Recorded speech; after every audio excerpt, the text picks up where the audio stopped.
Parce que celui qui est debout, c'est celui qui travaille.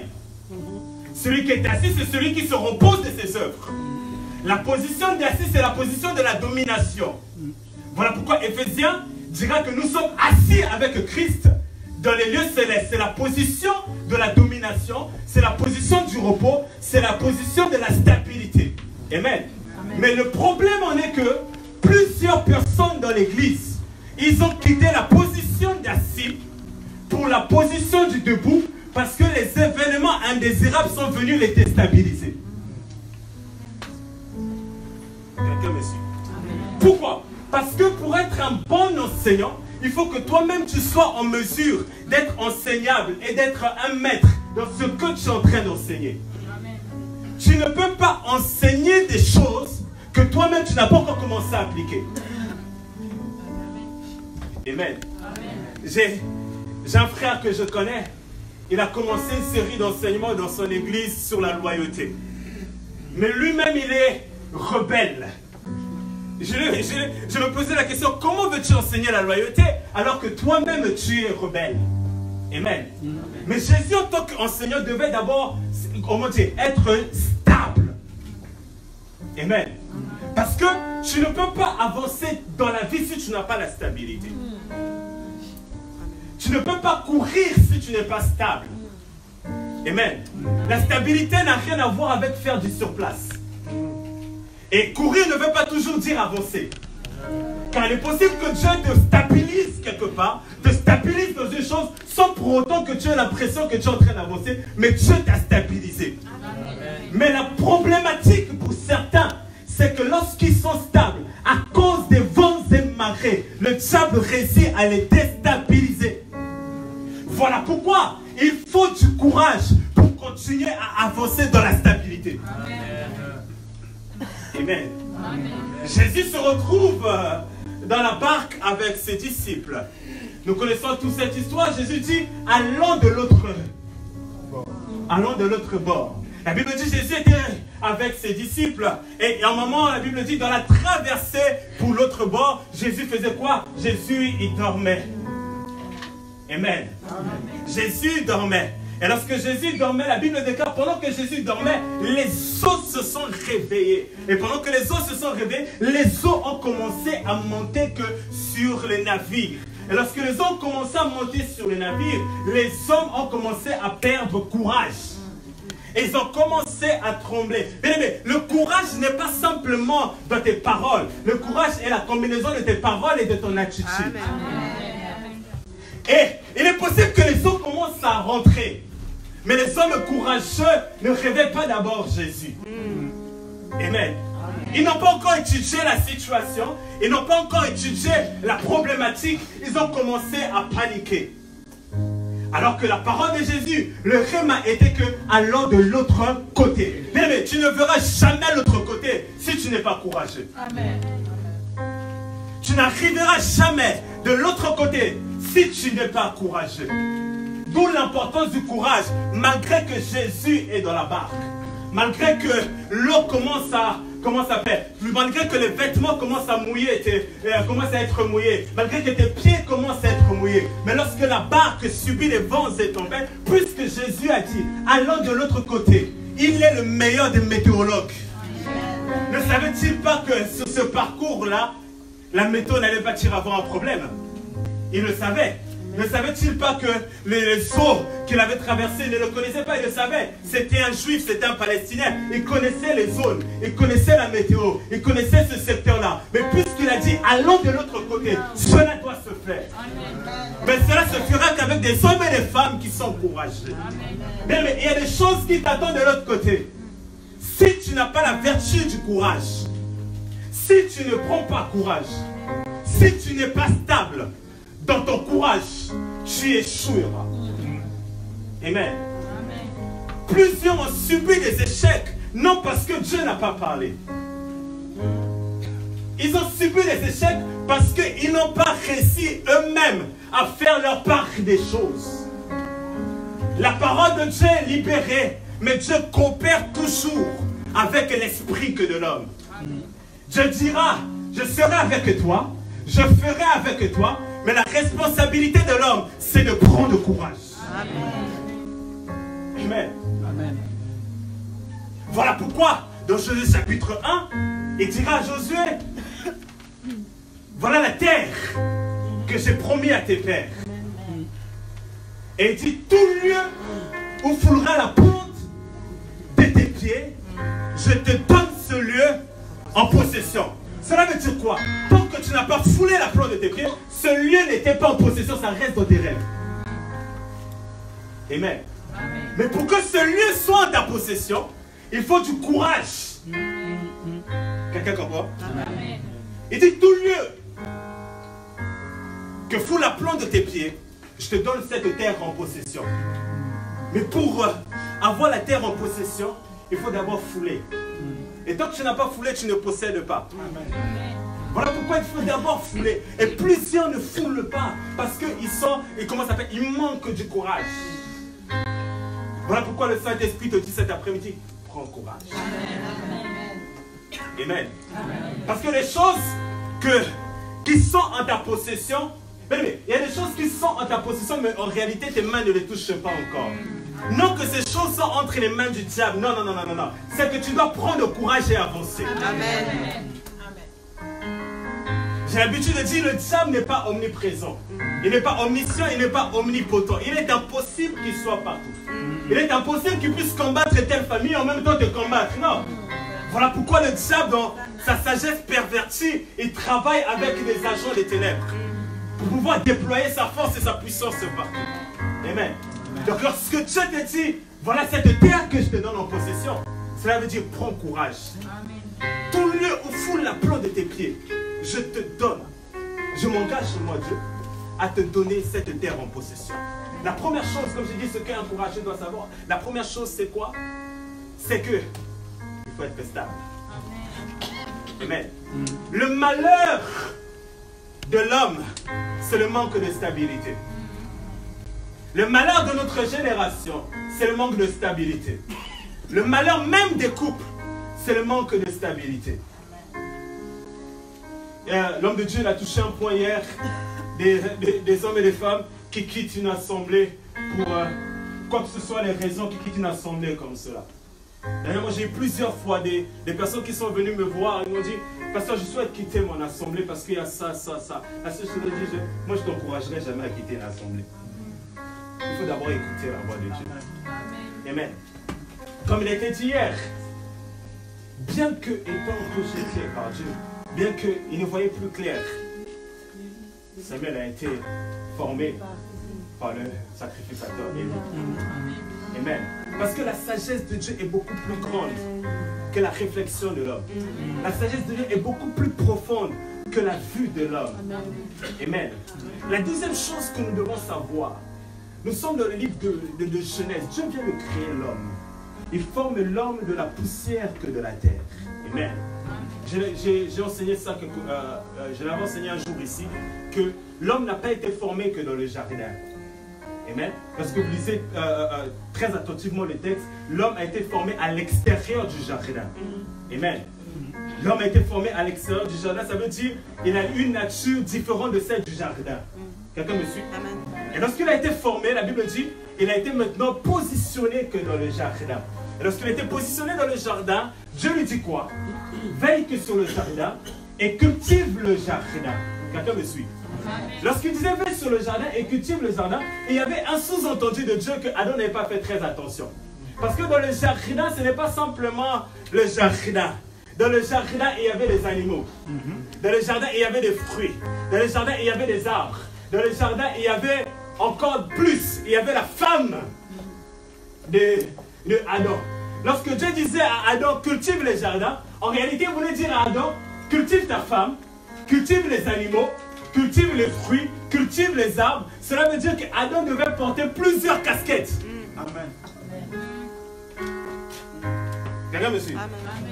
Il était posé dans le jardin. Il avait la casquette de celui qui devait cultiver la terre. Il avait la casquette de celui qui devait cultiver sa femme. Il avait la casquette de celui qui cultivait les arbres. Il avait la casquette de tout. Et donc il devait avoir plusieurs connaissances concernant ces domaines-là. Amen. Et la première chose que Dieu a donnée à Adam, c'était la responsabilité. Lorsqu'il dit cultive et garde, c'était une responsabilité qui communiquait à Adam. Amen. Et chaque responsabilité attire le courage. Amen. Pour quelle raison?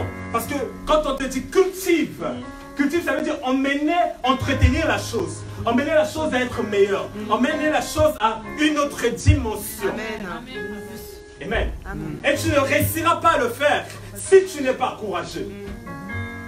Dieu dans sa sagesse savait que quelque temps après qu'il ait positionné Adam que dans le jardin, le diable allait venir.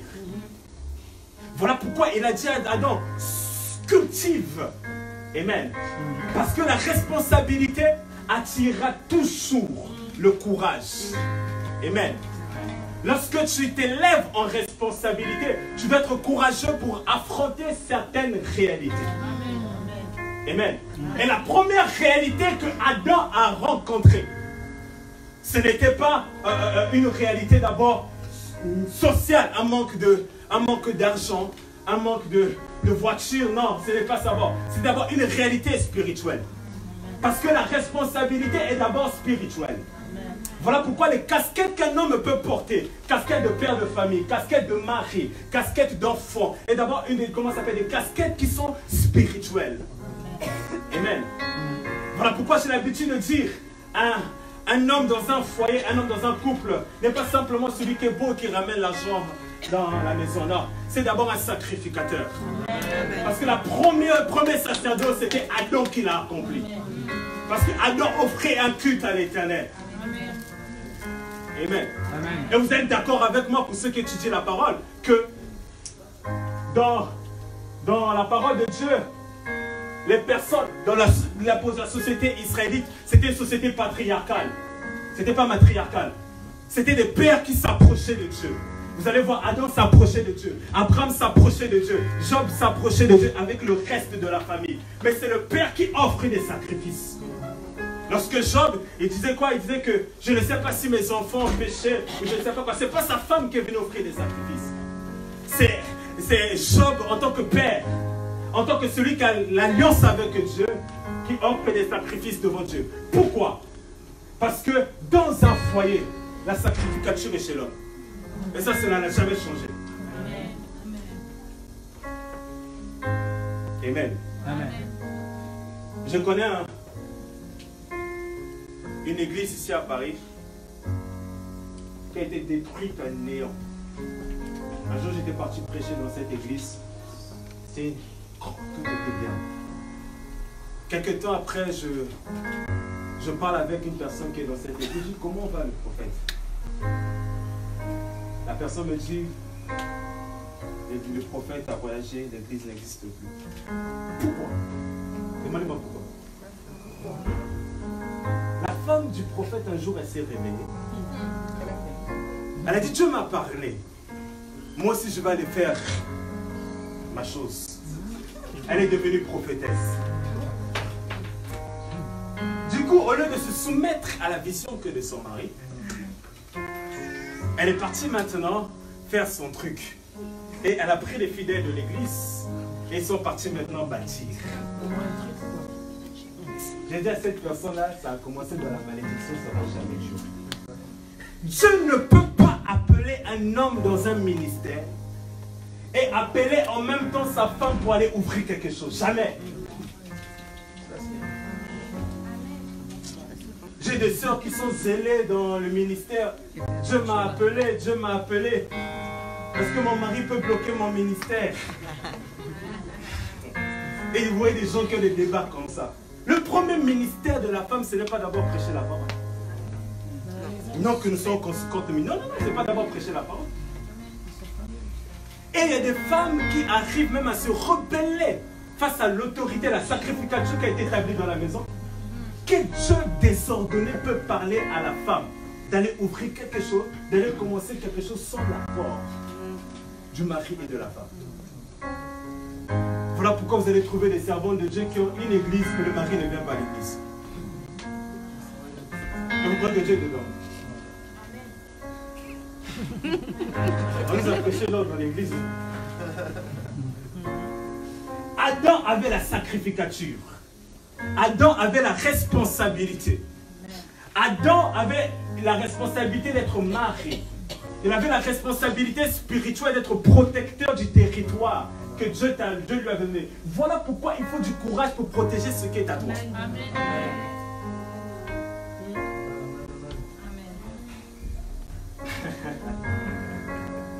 Amen. Il te faut du courage. Il te faut de la niaque pour protéger ce qui t'appartient. Parce que ce qui t'appartient n'est pas toujours éternel. Ça demande de ta responsabilité et de ta sagesse. Et beaucoup plus de maturité et du courage pour préserver ce qui est à toi. Amen. Voilà pourquoi il y a des gens, ils fournissent tant d'efforts humains pour préserver des choses qui demandent simplement des efforts spirituels. Amen. Ce n'est pas mauvais de faire certaines choses humaines. J'avais prêché il n'y a pas longtemps sur la loi de la conservation. Tout ce que Dieu donne demande à être conservé. Lorsque Dieu donne le jardin, il te donne non seulement la responsabilité, mais il te donne la sagesse de conserver ce que tu as reçu. Chaque jardin d'Éden doit être conservé. Mais pour conserver ce que Dieu te donne, ça exige du courage. Amen. Parce qu'il y a des réalités auxquelles l'homme est confronté. S'il n'a pas du courage, il va céder son territoire. Amen. Alors que le territoire, la chose que Dieu te donne, il veut que tu puisses le préserver jusqu'à son retour. Quelqu'un me suit? Et malheureusement, Adam, il avait la responsabilité, mais il n'était pas courageux. Pour quelle raison? Lorsqu'il y a eu un problème dans son couple, au lieu d'avoir le courage de s'asseoir et régler des choses, Adam a fui ses responsabilités. Il n'a pas eu le courage de régler les choses. Amen. Il est parti maintenant en discuter avec Dieu. Non, il y a des choses, Dieu n'est pas là. Amen. Dieu vous a donné la sagesse et l'intelligence de régler les choses. Amen. Il y a des choses dans l'église, on ne règle pas forcément avec le Saint-Esprit, non. Il y a des choses dans la maison, on ne règle pas dans la prière, non.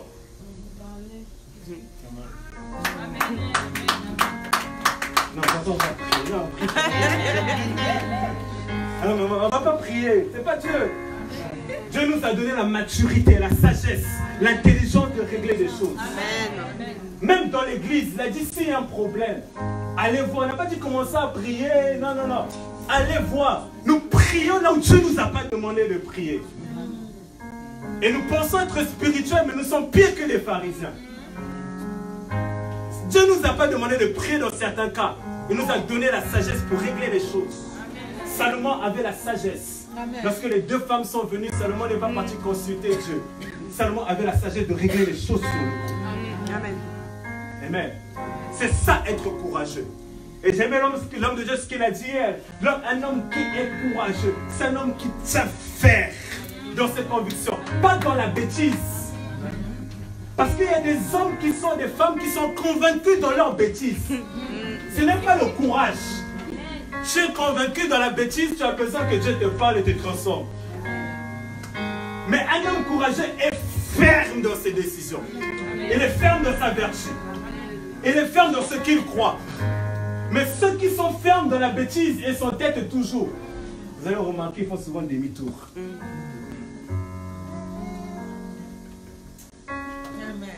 Amen. Vous savez, le cœur et la volonté d'un père, ce n'est pas que l'enfant puisse revenir et dire que tu avais raison. Ce n'est pas la volonté d'un père. Sinon, ce père est sorcier. Le père du fils prodige, lorsqu'il a vu son fils, la Bible dit qu'il était content de son cœur. Bien que le fils l'avait tout perdu. Amen. Il a manqué du courage. Amen. Parce que c'est vrai, nous prêchons souvent que lorsqu'il y a des problèmes, retourne auprès de ton père. Il y a des problèmes lorsqu'il est retourné auprès de son père. Son père a réglé les problèmes. Vous connaissez la parabole. Le père a réglé les problèmes. Il manquait quelque chose au fils prodige. Il n'était pas courageux pour se battre et se débrouiller tout seul. Amen. Parce qu'il avait pris la décision de sortir de la maison de son père et d'aller avec les biens Mais va te battre et montre que tu es encouragé que dans la vie. Mais lorsque les problèmes ont commencé et lorsqu'il a commencé à tout perdre, la Bible dit quoi? Il est retourné dans la maison de son père.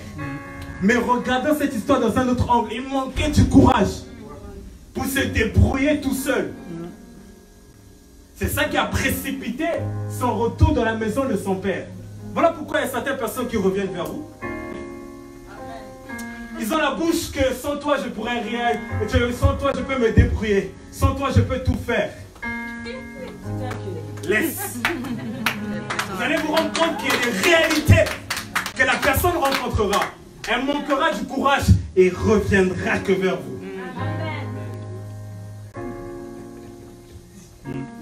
Mais dans la vie, il y a des gens, comme l'apôtre avait prêché la dernière fois, il faut les laisser partir.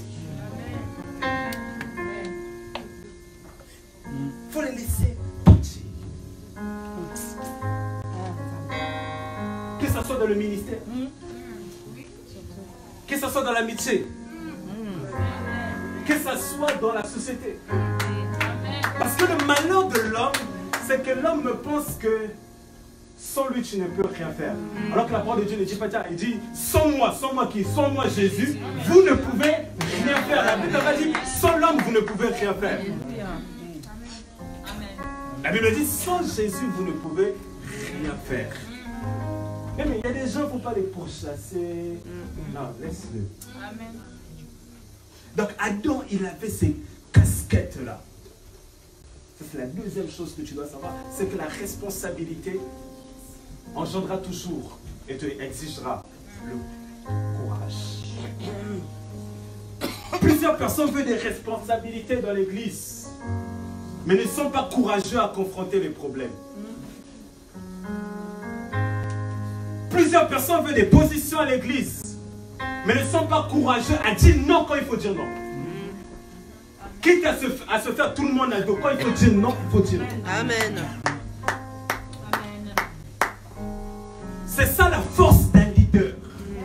La force d'un homme et d'une femme responsable. La force d'une personne qui tient ferme dans ses convictions. Il faut du courage pour gérer des conflits. Il faut du courage pour dire à quelqu'un qui donne l'argent à l'église que non, malgré ton argent là. Amen. Il faut du courage pour dire à quelqu'un qui se sent trop important à ses yeux, non. Ça va le rabaisser seulement par un. Amen. La responsabilité exigera toujours du courage. Non seulement dans le domaine physique, mais aussi dans le domaine spirituel. Il faut du courage pour affronter la dépression. Il faut du courage pour affronter l'overdose. Il faut du courage pour affronter des réalités que peu de gens sont au courant, mais que beaucoup de leaders vivent.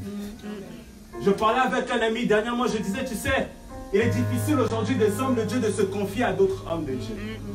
Les seules personnes rares, et si tu en trouves un bon, à qui tu peux te confier, c'est ton pasteur.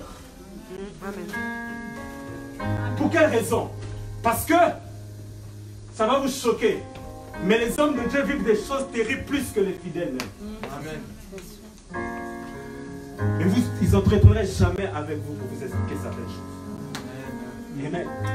Ils ont seulement des aînés et des pères et Dieu seul à qui ils peuvent se confier. Amen. Amen. Parce que la responsabilité va toujours engendrer le courage. Quelqu'un me suit? Josué chapitre 1.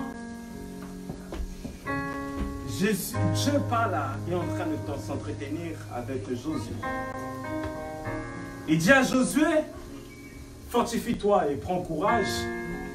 Et ce pays que j'ai promis à tes pères, je te le donne en possession. Et il y a un mot qui m'intéresse et j'aimerais relire pour vous, vous allez comprendre quelque chose. Nous sommes au verset 1. Après la mort de Moïse, serviteur du Seigneur, le Seigneur dit à Josué, fils de Nun, auxiliaire de Moïse, Moïse, mon serviteur, est mort. Maintenant, passe ce Jourdain, toi, tout ce peuple, vers le pays que je te donne aux Israélites. Il y a un mot que peut-être tu n'as pas fait attention. Dieu dit à Josué, il dit quoi? Josué, passe. Amen. il est en train de s'entretenir avec Josué.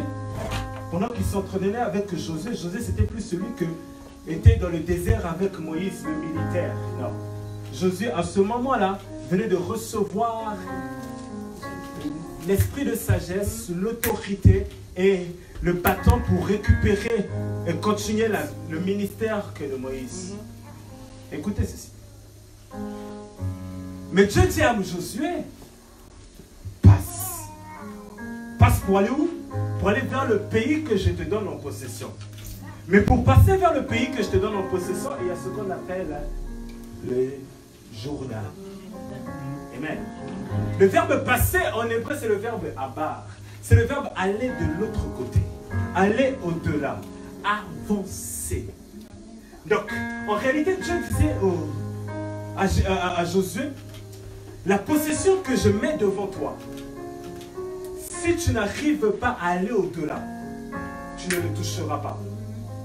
Si tu n'arrives pas à avancer, tu ne le toucheras pas. Et avancer, ce n'est pas moi de te faire avancer. C'est à toi-même de prendre le courage que tu dois avancer. C'est à toi-même d'être courageux que tu dois aller au-delà. Et vous allez remarquer, Josué a passé le même test que Élisée.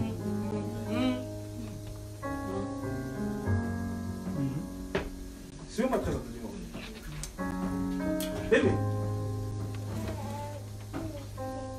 Des gens pensent que recevoir le manteau d'Élie était si facile que cela. Amen. Écoutez ceci. La Bible dit qu'à cette époque-là, il y avait Élisée qui était dans l'école des prophètes avec les autres prophètes. Amen. Il y avait une école des prophètes, il y avait Élisée et il y avait les autres prophètes, les Gilgal, les Jourdain, etc. Élisée n'était pas le seul fils d'Élie. Au contraire, Élie, il avait déjà un fils avant Élisée.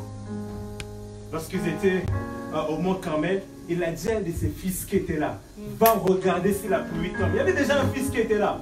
Il y avait déjà un serviteur d'Élie qui était là. Élisée n'était pas le premier. Où était passé ce gars? On ne le voit pas. Plus tard dans la suite de l'histoire. Et la Bible dit, Dieu a parlé à tout le monde. Parce que tous les prophètes, ils avaient entendu la voix de Dieu. Que Élie, le père du prophétique, doit partir. Voilà pourquoi ils disent à Élisée, ton maître doit partir, nous le savons. Comment ils ont su ça? Parce que Dieu avait interpellé tous les prophètes. Ce n'était pas une exclusivité. Tous dans la prière, dans les jeunes, Dieu les a parlé, ils ont entendu. Que le maître, le prophète majeur de cette époque, est sur le point de partir. Ils avaient tous l'information. Mais il ne suffit pas d'avoir une information pour recevoir la chose. Parce que tous les prophètes avaient entendu Dieu. Qu'il y a un manteau qui doit être légué. Voilà pourquoi, à chaque fois qu'il y a un manteau qui doit être légué, vous devez savoir qu'il y a un départ qui doit se faire. Amen. Je veux le manteau de tel homme de Dieu. Vous êtes en train de précipiter son départ. Si vous voulez, il est en train de précipiter son départ aussi. Voilà pourquoi on doit enseigner des choses. Chaque fois qu'il y a un manteau qui doit être légué, c'est qu'il y a un départ qui doit se faire. Soit un départ physique, ça veut dire la personne, je dis les choses clairement, qui va mourir bientôt. Soit c'est un départ géographique. Parce que les deux manteaux ne peuvent pas opérer dans le même territoire. On ne peut pas avoir deux pasteurs titulaires dans une même église. Quand il y a un manteau qui doit être légué, ça veut dire qu'il y a un départ qui doit se faire. Soit physique, soit géographique. Ça risque plus d'Élie qui vont partir à part Amen. Amen. Donc tous ils avaient entendu Dieu, mais la Bible dit qu'il y avait Élisée qui était là.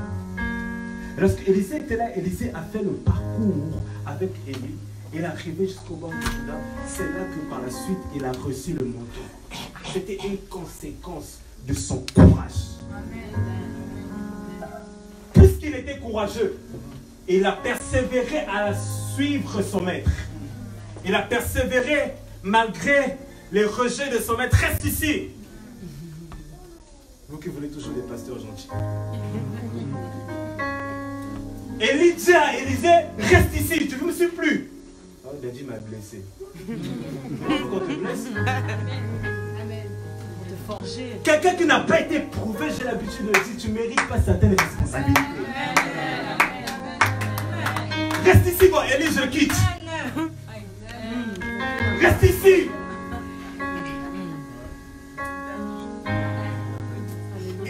Élisée, il a entendu rester, il a dû avoir des blessures intérieures. Il a dû être blessé, il a dit non, moi ce que je cherche, c'est pas l'humanité de l'homme de Dieu. L'humanité de l'homme de Dieu, il peut me mettre en colère, il peut m'énerver, il peut me blesser, il peut me tout ça là. Moi ce que je cherche, c'est le manteau. Donc mon courage va se concentrer sur l'essentiel. C'est le manteau. Et il était courageux. Courageux parce qu'il a fait de la marche. À l'époque, il n'y avait pas de Uber, il n'y avait pas de vélo électrique, il n'y avait pas toutes ces choses-là. Il a fait de la marche avec son père spirituel. Il a fait de la marche malgré que Élie ne le calculait pas, parce qu'Élie était concentré sur le fait de partir. Élie ne le calculait pas. Vous qui voulez tous les passants vous appellent à minuit, 15h, 21h. Non, Élie ne calculait pas Élisée.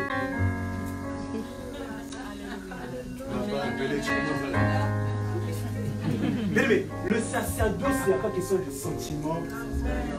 Et qu'on mette trop le cœur dedans. Le sacerdoce, c'est chose d'esprit. Amen. C'est chose d'esprit. Voilà pourquoi quand on initie, on introduit quelqu'un dans le sacerdoce, on doit le préparer dans ces choses-là. On a cédé la chair à des choses, à des gens qui n'ont pas compris comment les choses fonctionnent ici. Voilà pourquoi en Israël, tu ne pouvais pas exercer le ministère si tu n'avais pas 30 ans. Ici, les Deutéronomes, ils entraient à 25 ans. Quand ils rentraient à 25 ans, ils n'occupaient pas les grandes choses. Ils s'occupaient du matériau, installer les choses, installer la chaise, installer ceci, installer cela, installer ces choses-là. C'est à 30 ans. Une fois que tu as 30 ans, tu as la dignité d'être un sacrificateur. Sinon, tu es en formation. On doit former ton caractère, on doit former ta spiritualité.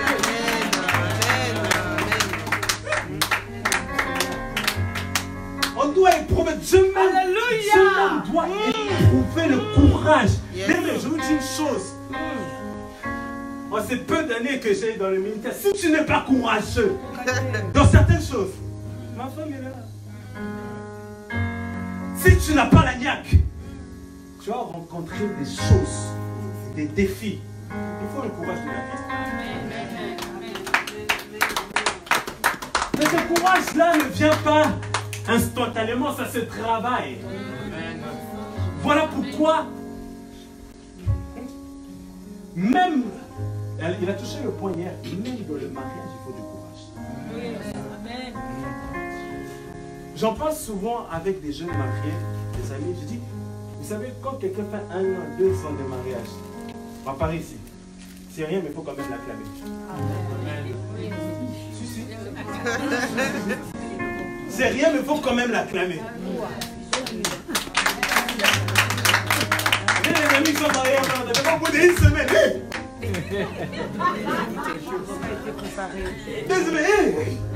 Il faut quand même acclamer la personne. Vive H24 avec une personne.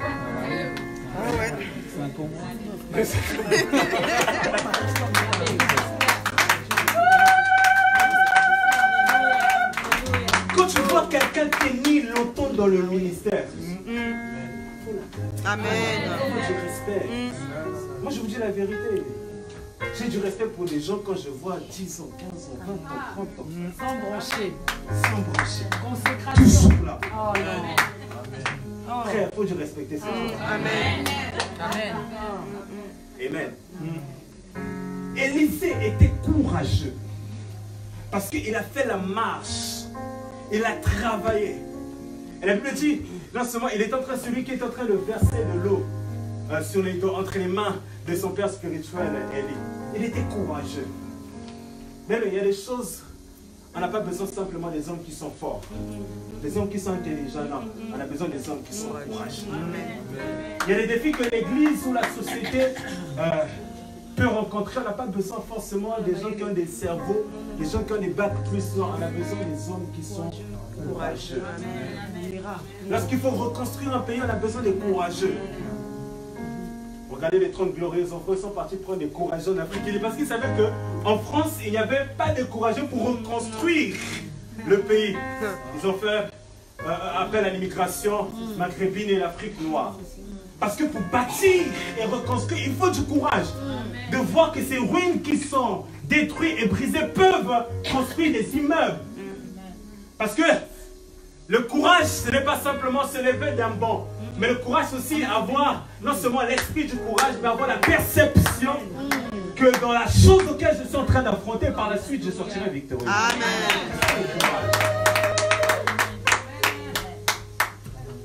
Quelqu'un me suit. Amen. L'Église doit aller dans une autre dimension. Je vais vous expliquer un mystère. Je vais parler. Amen. La parole de Dieu. Amen. Je peux expliquer? Amen. Vous êtes sûr? Amen. C'est la parole de Dieu. Papa. Amen.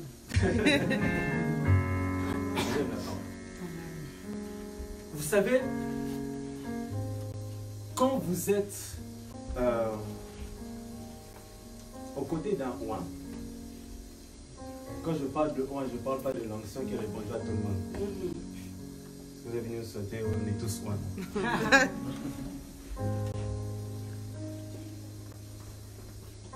La difficulté, c'est de s'asseoir et de comprendre la saison, suivez-moi très attentivement, que traverse le roi. Pour quelle raison?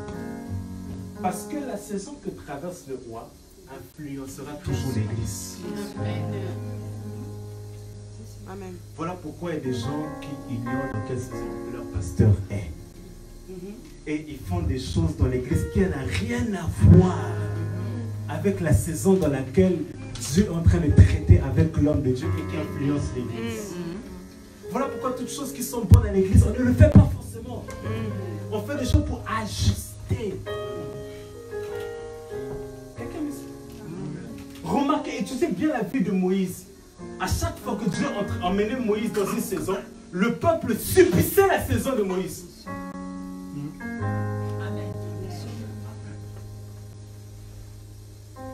Voilà pourquoi les personnes qui doivent comprendre mieux le point, c'est ceux qui sont aux alentours.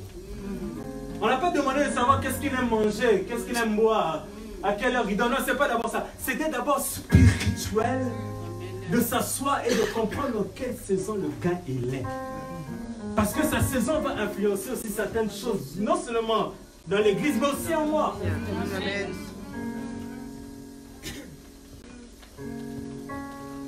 La Bible dit dans dans 1 Samuel, le premier chapitre de Samuel, la Bible dit quoi?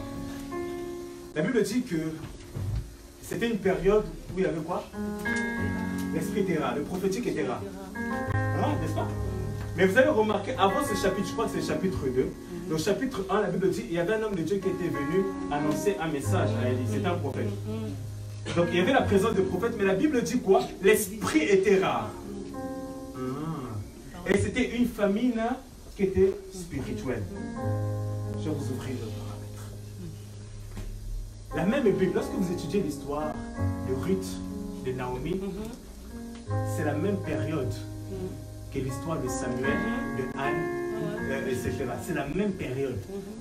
Donc, la famine spirituelle, suivez très attentivement, qui a frappé le pays où les visions, le prophétique étaient rares, était symbolisée aussi par la famine physique. À tel enseigne que la Bible dit quoi? À cette époque-là, il y avait la famine qui a poussé ces femmes-là à quitter maintenant le pays. Une famine spirituelle a engendré une famille physique. Mais dans cette période-là, il faut du courage. Malgré la famine, de dire que je ne te lâcherai pas.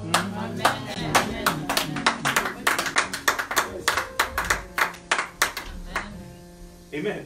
Amen. Parce que l'homme de Dieu passe par des saisons.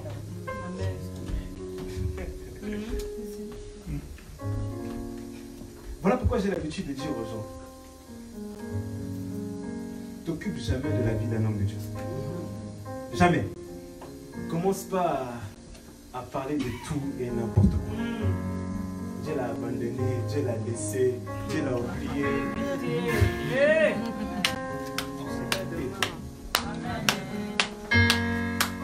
J'ai le temps.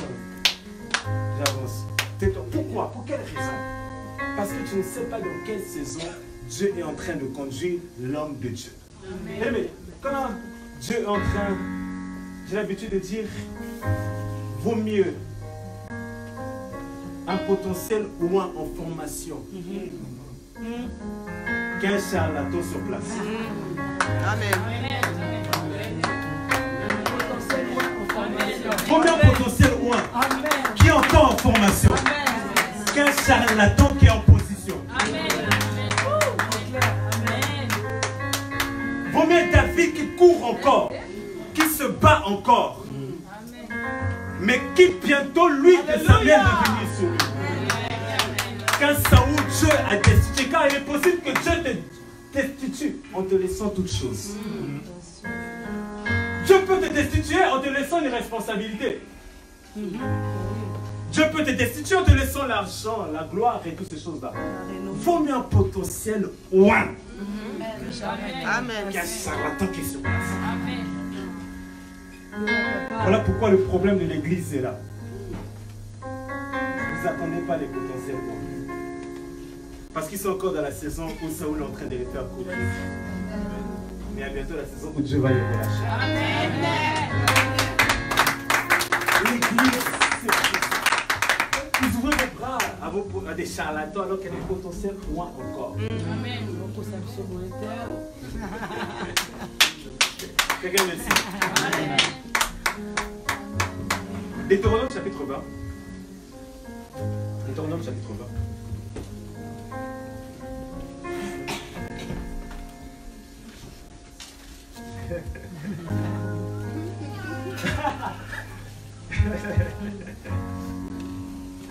On a commencé en état. Je vais gagner du temps. Deutéronome chapitre 20 au verset... le verset 7. On va commencer au verset 7. Je vais parler de ça et je vais parler d'un autre point avant que je... Deutéronome chapitre 20 verset 7.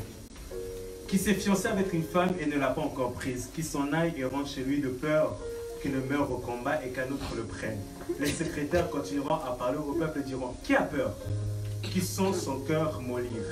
Qui s'en aille et rentre chez lui afin qu'il ne fasse pas prendre le cœur de ses frères comme son propre cœur. Quand les secrétaires auront achevé de parler au peuple, ils placeront des chefs de l'armée à la tête du peuple. Cela veut dire quoi? Cela veut dire que il y a une prescription claire lorsqu'il y a guerre. Et lorsqu'on doit aller en guerre, ça c'était à l'époque, ceux qui étaient fiancés, on les déconseillait. Il y avait plein d'autres règles. Mais la règle que je suis en train de lire, et ce qui nous intéresse cet après-midi, la Bible dit que les peureux ne pouvaient pas aller en guerre. Pourquoi? Non seulement c'est une épine dans le pied pour l'équipe, mais il risque aussi de contaminer l'équipe par rapport à l'avancement de la guerre. Voilà pourquoi même dans l'église, il y a des gens qu'il faut retirer pour sauver l'équipe. Amen. Il faut retirer d'un projet, il faut retirer d'un ministère, il faut retirer des certaines choses pour sauver l'équipe. Parce que tu ne vois pas la même chose que les autres.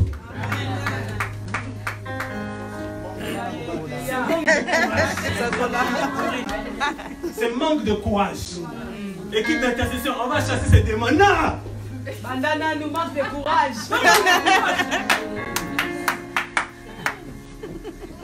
Amen, amen, amen. C'est un manque de courage. Tu vois la manifestation, tu dis, hey, ici c'est chaud. Non, affronte. Jésus a dit, je vous ai donné le pouvoir. Je vous ai donné le pouvoir. Quelqu'un me dit. Amen. Donc, c'était une équipe. Dieu dit, si vous voulez avancer, affronter et gagner, il faut que tous puissent avoir le même langage. Amen. Le langage des courageux. Amen. Est-ce que 2021 va se faire? On doit tous avoir le même langage. Oui, la salle va se retrouver. Le langage des courageux. Oh, oh, non.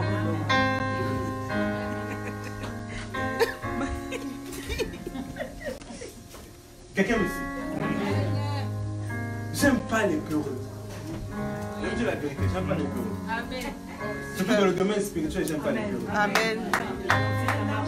Dans la vie, c'est vrai, il y a des peurs, c'est comme ça. Moi-même, j'ai peur des reptiles, j'ai peur des serpents. J'aime pas les serpents. Mais un serpent, j'avais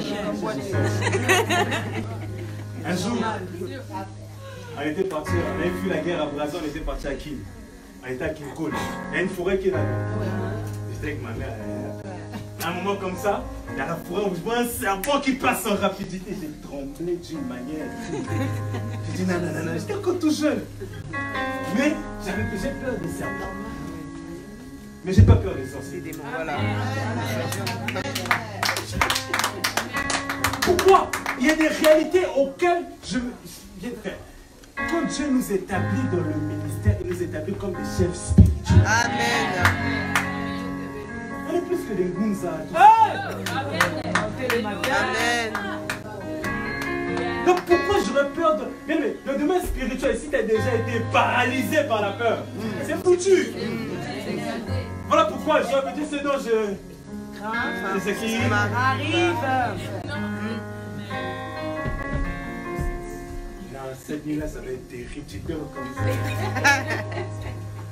Toi-même, tu as dit, comme Bagdadi l'a l'habitude de dire, les gens qui se promènent sans adresse. Ils vont comme ça, ils se promènent. Ils voient ta maison, il y a trop la peur. Les sangs, ça arrive là, c'est chaud. Les sangs, ça arrive, par la peur. Il dit, ah, là-bas.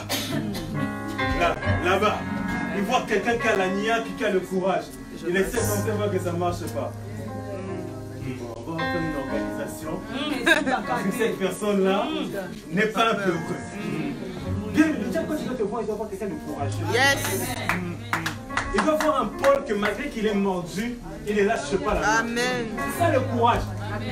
Le courage, ce n'est pas de ne pas voir le problème, c'est confronter le problème dans lequel tu es. Amen. Mais le problème, en réalité, le problème n'est pas le problème.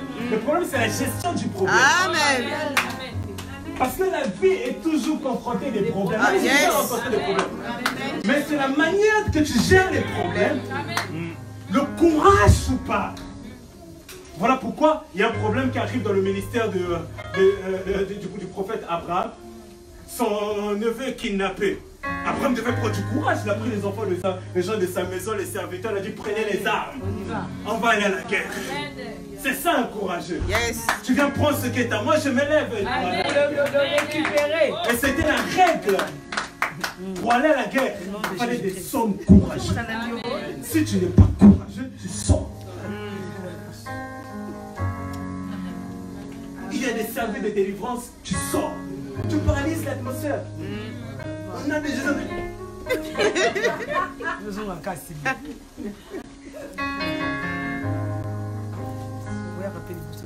Voilà pourquoi le diable joue de la peur des chrétiens. Sortez de la peur. Sortons de la peur. Sortons de la peur. Mais la vie d'un homme est programmée que par Dieu. Même les réalités bonnes ou mauvaises qu'il rencontre est programmée que par Dieu. De quoi aurais-je peur? Je suis courageux. Ça marche tant mieux, ça ne marche pas tant mieux. C'est la problématique de Dieu. Amen. Mais moi, je n'aurais pas peur. Je dois être courageux pour affronter les difficultés, pour affronter les problèmes et pour éviter de contaminer aussi l'équipe avec qui je travaille. Que ça soit spirituel ou dans le domaine matériel. Et même dans le domaine marital. Vous savez, les hommes, des fois, c'est des faiblards. C'est vrai. Ils ont la bouche. Vas-y. Et des fois, quand tu rencontres sa tête, tu vois une grosse facture comme ça. Chérie, un peu comme... Ça se passe comment là? Comme il était expliqué, il laisse maintenant la femme commencer à réfléchir sur des choses, aller faire comme ça, faire comme ça. Non. Peu importe les choses qui peuvent se passer, même au sein de la maison. C'est à l'homme d'avoir le courage. J'ai l'habitude de dire à ma femme, moi je ne suis pas manuel. Je ne suis pas maniaque. Je n'ai pas eu la chance, la grâce d'être maniaque, gérer les choses. Mais il y a des choses dans cette maison-là. Ça n'a jamais se faire comme je le fais. À part ce qui est manié. À part ce qui est maniaque. J'ai essayé, j'arrive pas. Là, dans ce domaine-là, il vaut mieux contacter quelqu'un d'autre. Mais tout ce qui est autre, ainsi que spirituel, je suis là. Il faut du courage pour affronter certaines choses. Je vais terminer par ce point. Nous sommes dans Actes. Nous sommes dans le livre de Actes. Je vais vous donner ça.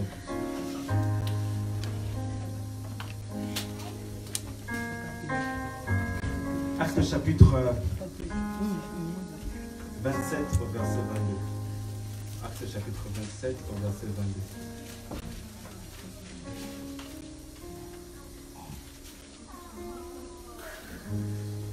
Actes chapitre 27 au verset 22. La Bible dit. Actes chapitre 27 au verset 22.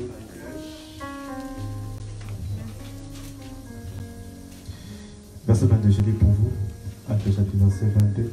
Mais maintenant, je vous exhorte à prendre courage, car aucun de vous ne périra, mais seulement le bateau. En effet, un ange de Dieu auquel j'appartiens et à qui je rends culte s'est présenté à moi cette nuit et m'a dit, n'aie pas peur, Paul, il faut que tu comparaisses devant César. Et Dieu t'accorde la grâce de tout ce qui navigue avec toi. Prenez donc courage, mes amis, car j'ai cette foi en Dieu qui l'en sera comme il m'a été dit. Nous devons échouer sur certaines îles. C'était la 14e nuit que nous étions aussi ballottés sur l'Adriatique, quand les matelots vers le milieu de la nuit ont soupçonné l'approche d'une terre. Amen. Et plus tard, vous allez dire que les hommes qui étaient avec Paul, ils ont fait quoi? Ils ont repris courage. Pourquoi? Parce que non seulement la peur se contamine, mais le courage est un esprit qui se transfère aussi. Amen. Amen. Voilà pourquoi dans la traversée, il faut être avec des hommes courageux. Bien, mais il y a des saisons dans la vie dans laquelle Dieu peut te faire passer. Il faut choisir les hommes de la saison. Amen. Amen. Quand tu es dans l'épreuve, il ne faut pas choisir les pleurnichards. Vous allez être dans un matin où vous allez pleurer ensemble. C'est ce qui s'est passé dans le temple, dans le livre d'Ézéchiel. Les femmes étaient en train de pleurer, pleurer, pleurer, pleurer, pleurer. Amen. Mais il y a des saisons, tu dois voir les hommes de cette saison-là qui sont capables de booster ta foi, qui sont capables de te transférer le courage et te dire tiens bon, parce que le Dieu qui m'a parlé hier, il est avec moi. Et il nous sauvera. La Bible dit par la suite que ils ont entendu, parce que la parole de Dieu libère le courage. Vous savez, des fois nous pouvons être fatigués, déprimés, mais lorsque nous entrons dans la parole de Dieu, nous retrouvons la force surnaturelle. Comme l'apôtre Paul dit, même si mon corps physique s'est détruit jour après jour, mon homme intérieur se renouvelle au quotidien. Pourquoi? Elle se renouvelle au contact avec la parole de Dieu. Bien, quand tu souffres, arrête de pleurer. Contacte-toi avec la parole de Dieu. Parce qu'il y a des choses, les pleurs ne changeront jamais les choses. Il y a des choses, se lamenter ne changera jamais les choses. Lorsque Jésus intervenait, quelque part, il n'intervenait pas pour les pleurs. Il intervenait parce que la foi l'avait attiré. Les pleurs n'attirent pas Jésus. Amen. Amen. Les pleurs, c'est normal, c'est psychique, c'est l'émotion, c'est l'âme. C'est les choses qui nous font mal, on pleure. Mais ça n'attire pas Jésus. Dieu a besoin de quelqu'un qui est courageux. Seigneur, je n'en peux plus. Seigneur, c'est difficile. Mais avec toi, je vais le faire. Amen. Pleure, rassure-toi, mais suis tes larmes. Parce qu'il faut du courage pour aller de l'autre côté. Dois-je arrêter de pleurer? Non. Moi-même, il y a des choses pour lesquelles j'ai pleuré. Hey, tu rentres dans la présence de Dieu comme ça, tu dis, hey, Seigneur, j'ai prié pour des choses que les gens ont que moi, je n'ai pas encore. J'ai donné des prophéties aux gens pour avoir des choses que moi, je n'ai pas encore.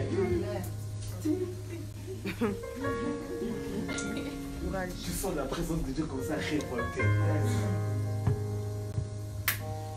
Tu dors, Dieu vient de se révéler à toi dans une vision. Il te dit, tiens bon. Parce que la parole de Dieu n'est pas simplement écrite. C'est toutes les phases par lesquelles Dieu passe pour te parler. Amen.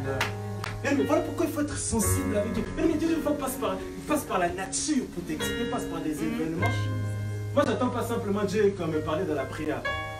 Il y a quelqu'un qui dit, seulement quand j'ai pris, Dieu passait bien. Mais Dieu ne va pas te parler dans la prière. Un jour, tu peux arriver dans un culte comme ça. Dieu ne t'a pas parlé dans la prière, ni dans l'enseignement, ni dans la présence, ni dans l'adoration, ni dans la louange. Tu es venu, c'est par le métro qui t'a parlé. Et circonstances comme ça. On n'est pas sensible à Dieu. Voilà pourquoi des fois on prend du retard, parce qu'on ne connaît pas clairement Dieu. Mais l'apôtre Paul a dit, le Dieu qui m'a apparu.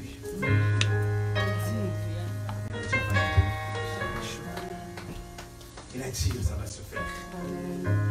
Mais il y a des choses qui vont se faire. Qui se feront certainement.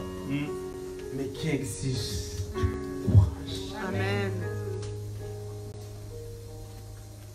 La Bible dit, Dieu va mettre un. Pourquoi? Parce que lorsqu'un tombe, l'autre relève.